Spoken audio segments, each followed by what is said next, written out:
A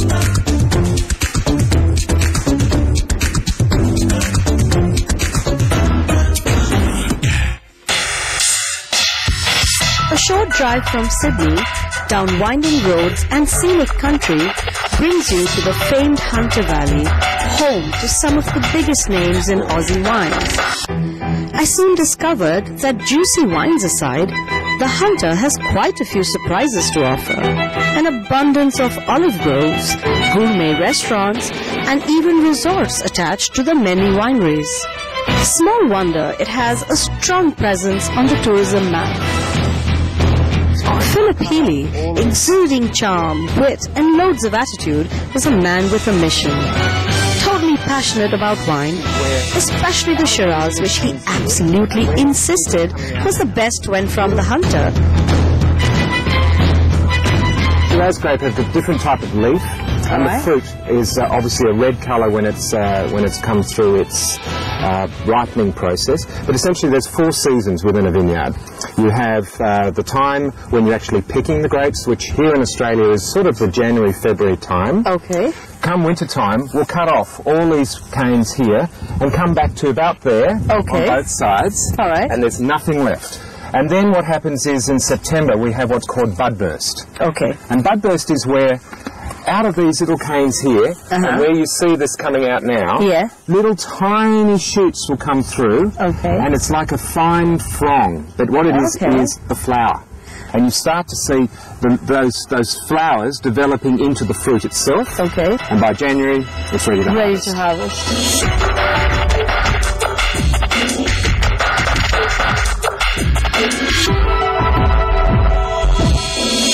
This tank, there's a straw that runs from the bottom of the tank and it goes all the way down to my house so I can taste the wine every morning just to make sure it's okay.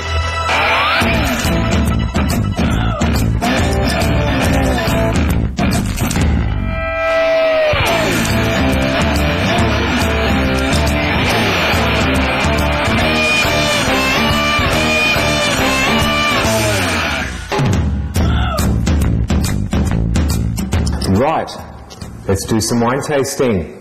Nice. I have 4 wines that we're going to look at today. Okay. We have a Gewürztraminer, which is a wine that I like because that's a really nice grape. We have a Gewürztraminer. We have a Chardonnay. Do you do a lot of Gewürz here? A little bit, not a lot. Okay. But I'm only using these varieties because they are very different in flavour. Completely. Okay, first thing we look at is what's called the nose. Alright. And that's the smell.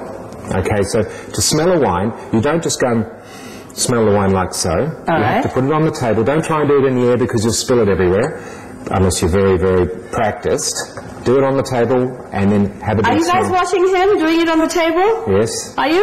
It's on the table because you've only got one plane to play with. And then you're watching me? Ah, it's all over me. So, smell the wine. What do you smell?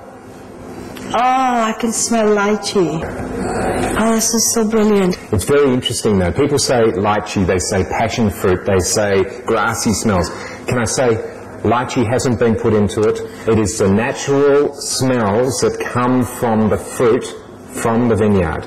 When we're going to taste the wine, what I'd like you to do is to think about the tip of your tongue. Now, the tip of your tongue is where you pick up sweetness. Okay. And that's sugar. And that is the natural fruit. When you try this wine, just think of the end of your tongue, just the end of your tongue, and think berries, gooseberries, think sugar, think sweetness. And just tell me how sweet you think this wine is. Okay. Very sweet, isn't it? Tip of the tongue. Just the tip of the tongue. Okay, now to go completely to the opposite, I want you to try the same wine, but this time on the side of your tongue, you're going to be picking up the acidity characters, the acid characters, which are natural in the wine, and they make it very dry. Try this wine now, and think just acidity. Just the sides. Just the sides.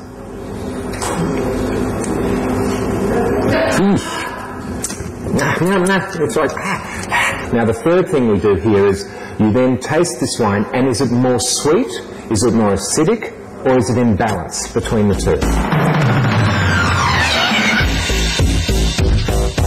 I thought it might have a hint of sweetness from the beginning, which was fruit.